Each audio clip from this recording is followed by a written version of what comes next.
Debati për ligjin e Pranitellave ka rikthyer tensionet në Komisionin Parlamentar për Politikë Sociale, Demografi dhe Rini. Edhe sot seanca e këtij komisioni ku në rendite ishte vetëm propozim ndryshime të ligjit për sigurim pensional dhe invalidor me procedurë të shkurtuar, ka kaluar me debat të ashpër e përplasje mes deputetëve të LSDM-s dhe atyre të shumicës parlamentare.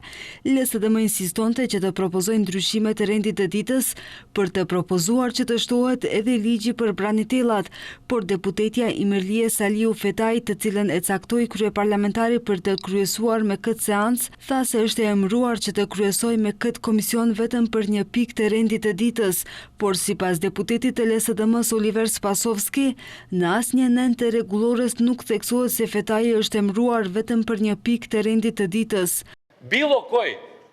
Cili dhe antari komisioni që do të caktoj kryetari mund të thirrë seancën, megjithatë nuk mund të asesitë të udhëheqë seancën në kundërshtim me rregulloren dhe të mos lejoj të kemi ndryshime dhe plotësime të rendit të ditës, do të thotë zotri Stojanovski. Një gjë është që ne do ta mbështesim ligjin për sigurim pensional dhe invalidor, njëjtë sikurse është qëndrimi juaj se dëshironi ta mbështesni ligjin për Pranitellat. Spasovski u kundërshtua nga deputeti i VMRO TPM-s Bojan Stojanovski, i cili tha se kryeparlamentari ka ngarkuar deputeten Fetaj të udhëheqë seancën e komisionit me rend dite të caktuar.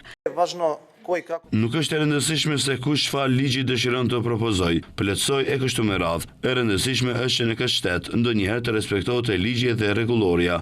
Duhet të kuptoni se nëse duam të ndërtojmë sistem, duhet të respektojmë rregullat. Në këtë shtet duhet të respektohen rregullat. Ju duhet më së miri ta kuptoni këtë. Nga ana tjetër, deputeti i Vlenit Riad Çaxhiri akuzoi LSDM-n se po përdor ligjin e Pranitellave për pikë politike, duke përsëritur se ky ligj nuk do të kalojë në përmbajtjen që është dorëzuar në kuvent. Ky ligj nuk kalon përderisa nuk janë të përfshirë edhe ish ushtarët e ushtrisë çlirimtare kombëtare. Përndryshe, në vazhdimsi do të kemi një problem dhe përgjegjësia për mos kalimin e ligjeve në rendin e ditës do të jenë quajet, sepse ju jeni në vazhdimsi një strukturë e njerëzve që po bllokoni këtë strukturë.